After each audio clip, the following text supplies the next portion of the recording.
शांति। आज 13 फरवरी 2025 की साकार मुरली। मीठे बच्चे, बाप जो है जैसा है उसे यथार्थ रीति जानकर याद करना, यही मुख्य बात है। मनुष्यों को यह बात बहुत युक्ति से समझानी है। प्रश्न: सारे यूनिवर्स के लिए कौन सी पढ़ाई है जो यहाँ ही तुम पढ़ते हो? उत्तर: सारे यूनिवर्स के लिए यही पढ़ाई है कि तुम सब आत्मा हो। आत्मा समझकर बाप को याद करो तो पावन बन जाएंगे। सारे यूनिवर्स का जो बाप है वह एक ही बार आते हैं सबको पावन बनाने। वही रचता और रचना की नॉलेज देते हैं। इसलिए वास्तव में यह एक ही यूनिवर्सिटी है। यह बात बच्चों को स्पष्ट कर समझानी है। ओम शांति। भगवान वाच: अब यह तो रूहानी बच्चे समझते हैं कि भगवान कौन है। भारत में कोई भी यथार्थ रीति जानते नहीं। कहते भी हैं मैं जो हूँ जैसा हूँ, मुझे यथार्थ रीति कोई नहीं जानते। तुम्हारे में भी नंबरवार हैं, नंबरवार पुरुषार्थ अनुसार जानते हैं। भल यहाँ रहते हैं परंतु यथार्थ रीति से नहीं जानते।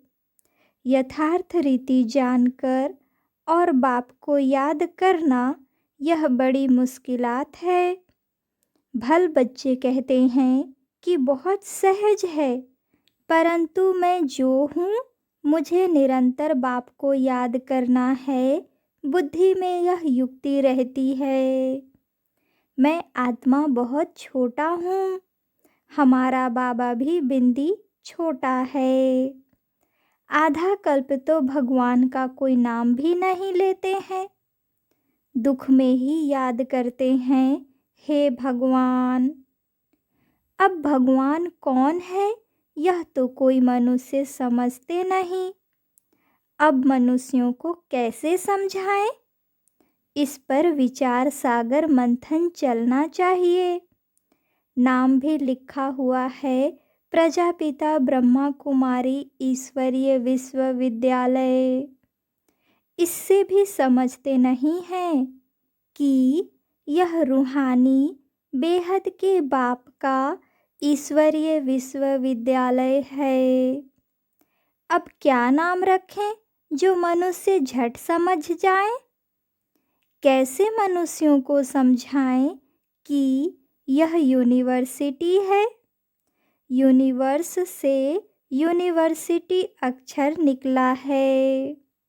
यूनिवर्स अर्थात सारा वर्ल्ड, उसका नाम रखा है यूनिवर्सिटी, जिसमें सब मनुष्य पढ़ सकते हैं। यूनिवर्स के पढ़ने लिए यूनिवर्सिटी है। अब वास्तव में यूनिवर्स के लिए तो यह एक ही बाप आते हैं। उनकी यह एक ही यूनिवर्सिटी है। एम ऑब्जेक्ट भी एक है। बाप ही आकर सारे यूनिवर्स को पावन बनाते हैं, योग सिखाते हैं। यह तो सब धर्म वालों के लिए है। कहते हैं अपने को आत्मा समझो, सारे यूनिवर्स का बाप है इनकॉर्पोरियल गॉड फादर। तो क्यों न इसका नाम spiritual university of spiritual incorporeal God father रखें। ख्याल किया जाता है ना, मनुष्य ऐसे हैं जो सारे वर्ल्ड में बाप को एक भी नहीं जानते हैं। रचता को जाने तो रचना को भी जाने। रचता द्वारा ही रचना को जाना जा सकता है। बाप बच्चों को सब कुछ समझा देंगे और कोई भी जानते नहीं। ऋषि मुनि भी नेति नेति करते गए तो बाप कहते हैं, तुमको पहले यह रचता और रचना की नॉलेज नहीं थी, अभी रचता ने समझाया है। बाप कहते हैं, मुझे सब पुकारते भी हैं कि आकर हमको सुख शांति दो, क्योंकि अभी दुख अशांति है। उनका नाम ही है दुख हरता सुख करता। वह कौन है? भगवान। वह कैसे दुख हरकर सुख देते हैं, यह कोई नहीं जानते हैं। तो ऐसा क्लियर कर लिखें जो मनुष्य समझें। इनका गॉड फादर ही यह नॉलेज देते हैं। ऐसे ऐसे विचार सागर मंथन करना चाहिए। बाप समझाते हैं, मनुष्य सभी हैं पत्थर बुद्धि, अभी तुमको पारस बुद्धि बना रहे हैं। वास्तव में पारस बुद्धि उन्हें कहेंगे जो कम से कम 50 से अधिक मार्क्स ले। फेल होने वाले पारस बुद्धि नहीं। यह भी कोई समझते नहीं है कि राम को बाण क्यों दिखाए हैं। श्री कृष्ण को स्वदर्शन चक्र दिखाया है कि उसने सबको मारा, और राम को बाण दिखाए हैं। एक खास मैगजीन निकलती है जिसमें दिखाया है श्री कृष्ण कैसे स्वदर्शन चक्र से अकासुर बकासुर आदि को मारते हैं। दोनों को हिंसक बना दिया है और फिर डबल हिंसक बना दिया है। कहते हैं, उन्हों को भी बच्चे पैदा हुए ना? अरे वह है ही निर्विकारी देवी देवता, वहाँ रावण राज्य है ही नहीं। इस समय रावण संप्रदाय कहा जाता है। अभी तुम समझाते हो हम योग बल से विश्व की बादशाही लेते हैं, तो क्या योग बल से बच्चे नहीं हो सकते? वह है ही निर्विकारी दुनिया। अभी तुम शूद्र से ब्राह्मण बने हो। ऐसा अच्छी रीति समझाना है जो मनुष्य समझें। इनके पास पूरा ज्ञान है। थोड़ा भी इस बात को समझेंगे तो समझा जाएगा यह ब्राह्मण कुल का है। कोई के लिए तो झट समझ जाएंगे यह ब्राह्मण कुल का है नहीं। आते तो अनेक प्रकार के हैं ना। तो तुम spiritual university of spiritual incorporeal God father लिखकर देखो क्या होता है। विचार सागर मंथन कर अक्षर मिलाने होते हैं। इसमें बड़ी युक्ति चाहिए लिखने की। जो मनुष्य समझें, यहाँ यह नॉलेज गॉड फादर समझाते हैं अथवा राजयोग सिखलाते हैं। यह अक्षर भी कॉमन है। जीवन मुक्ति, डीटी सावरंटी इन सेकेंड, ऐसे ऐसे अक्षर हों जो मनुष्यों की बुद्धि में बैठे। ब्रह्मा द्वारा विष्णुपुरी की स्थापना होती है। मन मना भव का अर्थ है बाप और वर्षे को याद करो। तुम हो ब्रह्मा मुख वंशावली ब्राह्मण कुल भूषण स्वदर्शन चक्रधारी। अब यह तो स्वदर्शन चक्र विष्णु को दिखाते हैं। श्री कृष्ण को भी 4 भुजाएं दिखाते हैं। अब उनको 4 भुजाएं हो कैसे सकती? बाप कितना अच्छी रीति समझाते हैं। बच्चों को बड़ा विशाल बुद्धि पारस बुद्धि बनना है। सतयुग में यथा राजा रानी तथा प्रजा पारस बुद्धि कहेंगे ना। वह है पारस दुनिया, यह है पत्थरों की दुनिया। तुमको यह नॉलेज मिलती है मनुष्य से देवता बनने की। तुम अपना राज्य श्रीमत पर फिर से स्थापन कर रहे हो। बाबा हमको युक्ति बतलाते हैं कि राजा महाराजा कैसे बन सकते हो। तुम्हारी बुद्धि में यह ज्ञान भर जाता है औरों को समझाने के लिए। गोले पर समझाना भी बड़ा सहज है। इस समय जनसंख्या देखो कितनी है।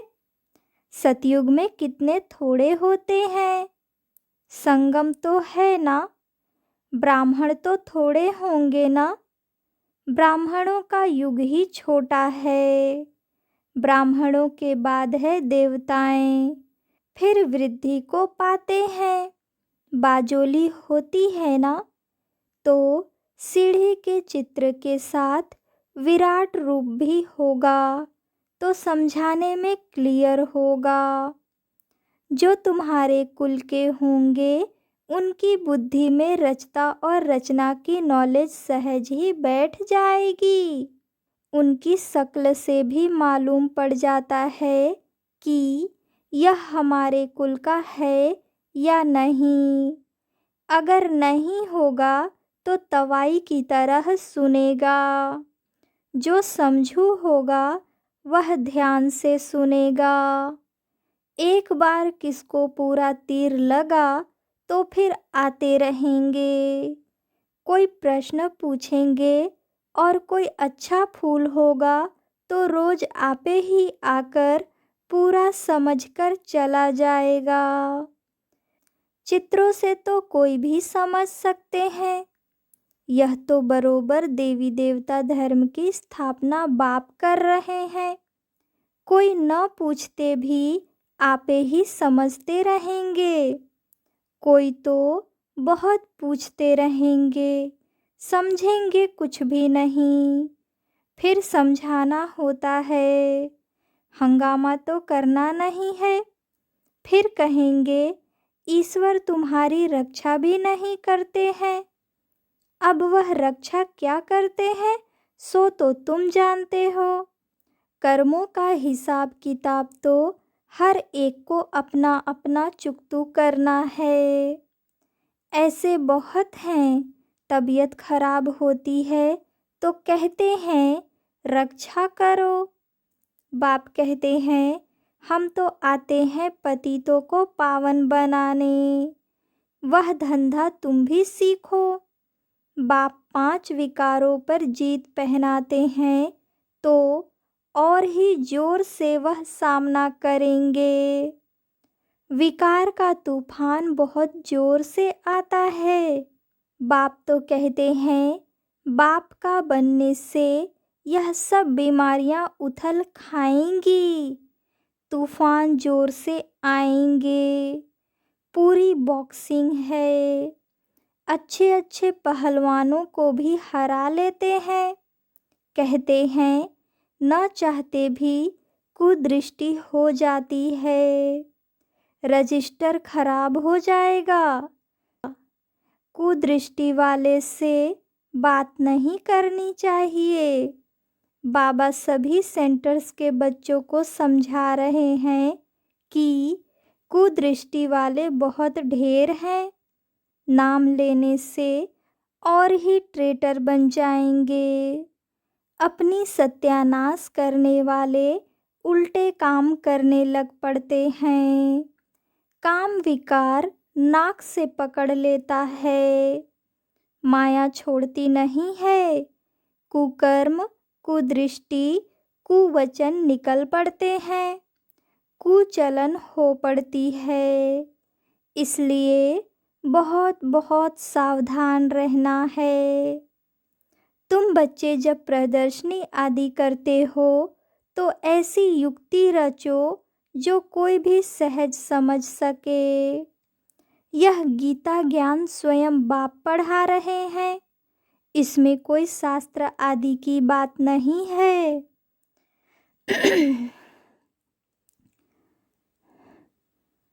इसमें कोई शास्त्र आदि की बात नहीं है, यह तो पढ़ाई है। किताब गीता तो यहाँ है नहीं, बाप पढ़ाते हैं, किताब थोड़े ही हाथ में उठाते हैं। फिर यह गीता नाम कहाँ से आया? यह सब धर्म शास्त्र बनते ही बाद में हैं। कितने अनेक मठ पंथ हैं, सबके अपने अपने शास्त्र हैं। टाल डाल जो भी है, छोटे छोटे मठ पंथ, उनके भी शास्त्र आदि अपने अपने हैं। तो वह हो गए सब बाल बच्चे, उनसे तो मुक्ति मिल न सके। सर्वशास्त्रमयी शिरोमणि गीता गाई हुई है। गीता का भी ज्ञान सुनाने वाले होंगे ना, तो यह नॉलेज बाप ही आकर देते हैं। कोई भी शास्त्र आदि हाथ में थोड़े ही है। मैं भी शास्त्र नहीं पढ़ा हूँ, तुमको भी नहीं पढ़ाते हैं। वह सीखते हैं, सिखलाते हैं। यहाँ शास्त्रों की बात नहीं, बाप है ही नॉलेजफुल। वह तुमको सभी वेदों शास्त्रों का सार बतलाते हैं। मुख्य है ही 4 धर्मों के 4 धर्मशास्त्र। ब्राह्मण धर्म का कोई किताब है क्या? कितनी समझने की बातें हैं। यह सब बाप बैठ डिटेल में समझाते हैं। मनुष्य सब पत्थर बुद्धि हैं, तब तो इतने कंगाल बने हैं। देवताएं थे गोल्डन एज में, वहाँ सोने के महल बनते थे, सोने की खानियाँ थी। अभी तो सच्चा सोना है नहीं। सारी कहानी भारत पर ही है। तुम देवी देवता पारस बुद्धि थे, विश्व पर राज्य करते थे। अभी स्मृति आई है, हम स्वर्ग के मालिक थे, फिर नरक के मालिक बने हैं। अब फिर पारस बुद्धि बनते हैं। यह ज्ञान तुम बच्चों की बुद्धि में है, जो फिर औरों को समझाना है। ड्रामा अनुसार पाठ चलता रहता है, जो टाइम पास होता है सो एक्यूरेट। फिर भी पुरुषार्थ तो कराएंगे ना। जिन बच्चों को नशा है कि स्वयं भगवान हमको हेवन का मालिक बनाने के लिए पुरुषार्थ कराते हैं, उनकी शक्ल बड़ी फर्स्ट क्लास खुशनुमा रहती है। बाप आते भी हैं बच्चों को पुरुषार्थ कराने, प्रारब्ध के लिए। यह भी तुम जानते हो, दुनिया में थोड़े ही कोई जानते हैं। हेवन का मालिक बनाने भगवान पुरुषार्थ कराते हैं, तो खुशी होनी चाहिए। शक्ल बड़ी फर्स्ट क्लास खुशनुमा होनी चाहिए।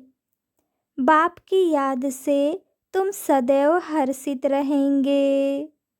बाप को भूलने से ही मुरझाइश आती है।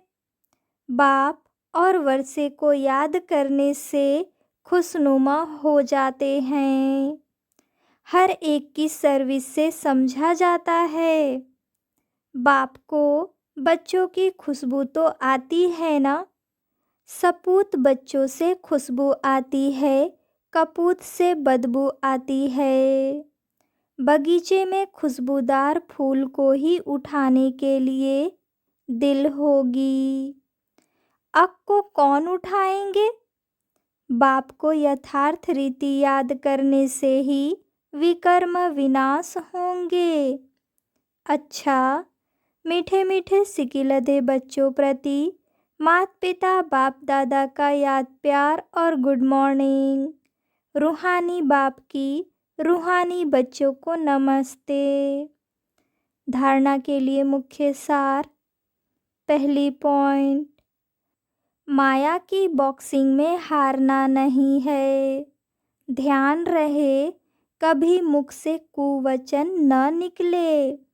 कुदृष्टि, कुचलन, कुकर्म न हो जाए। दूसरी पॉइंट, फर्स्ट क्लास खुशबूदार फूल बनना है। नशा रहे कि स्वयं भगवान हमको पढ़ाते हैं। बाप की याद में रह सदैव हर्षित रहना है, कभी मुरझाना नहीं है। वरदान, चैलेंज और प्रैक्टिकल की समानता द्वारा स्वयं को पापों से सेव रखने वाले विश्व सेवाधारी भव। आप बच्चे जो चैलेंज करते हो, उस चैलेंज और प्रैक्टिकल जीवन में समानता हो, नहीं तो पुण्य आत्मा के बजाय बोझ वाली आत्मा बन जाएंगे। इस पाप और पुण्य की गति को जानकर स्वयं को सेफ रखो, क्योंकि संकल्प में भी किसी भी विकार की कमजोरी, व्यर्थ बोल, व्यर्थ भावना, घृणा व ईर्ष्या की भावना पाप के खाते को बढ़ाती है। इसलिए पुण्य आत्मा भव के वरदान द्वारा स्वयं को सेफ रख विश्व सेवाधारी बनो। संगठित रूप में एक मत, एक रस स्थिति का अनुभव कराओ। स्लोगन, पवित्रता की समा चारों ओर जलाओ तो बाप को सहज देख सकेंगे। अच्छा, ओम शांति।